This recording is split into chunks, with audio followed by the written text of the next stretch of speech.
आज भाऊबीज, मला नोकरी पण नाही लागली कुठं। आता कमळे आणि निंगीला काय ओवाळणी देणार मी?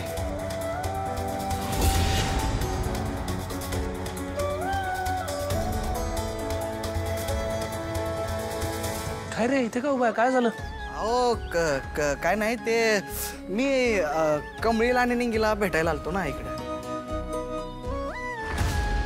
तुला काय वाटतं मला काही कळत नाही? म्हणजे भाऊबीज आहे आणि आता तुझ्याकडे त्यांना द्यायला काही नाहीये, हो ना? ऋषी भाऊ, काय बी करून मला काम मिळणं लय गरजेचं आहे। गावाकडे थोडीफार जमीन होती आईबाने ठेवलेली, पण तिचा काय नाही उपयोग। गावाकडे काय होईना म्हणून मुंबईला आलो, लय फिरलो, कुठंच नाही गावलं काम। आता बघा की आज भाऊबीज, पण कमळीला निंगीला द्यायला माझ्याकडे काहीच नाही। ऋषी भाऊ, मी जर गावाकडे असतो ना 100 रुपये ओवाळणी दिली असते त्यांना, पण तेवढं बी नाहीत माझ्याकडे।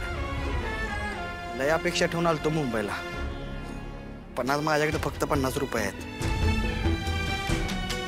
एक काम कर,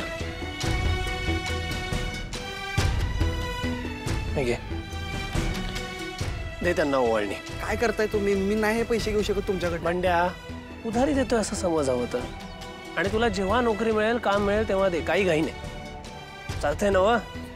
चालतंय की। बंड्या, बंड्या, अरे बंड्या कुठे होतास तू? आम्ही केव्हापासून तुझी वाट बघायलोय। चल चल, काय कुठं जायचंय सांगशील का नाही?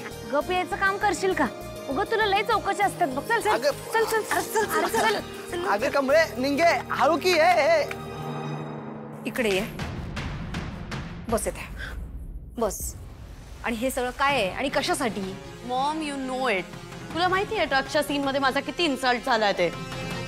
पण हे काय बाळा, त्याच्यासाठी राणी आजी, मी माझा इमेज क्लिअर करण्याचा ट्राय करतेय।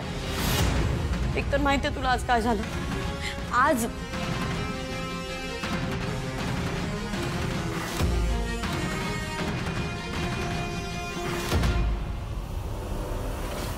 आता सत्य असत्य जे काही आहे ते सगळ्यांसमोर आलेलंच आहे। तेव्हा दंडाची रक्कम कमळी नाही तर अनिकाला भरावी लागणार आहे। हा काय वेडेपणा आहे?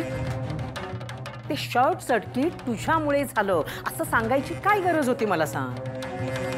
उगाचच नको तिकडे चांगुलपणा दाखवायला गेलीस तू। राणी आजी, चांगुलपणाच दाखवायचा होता मला।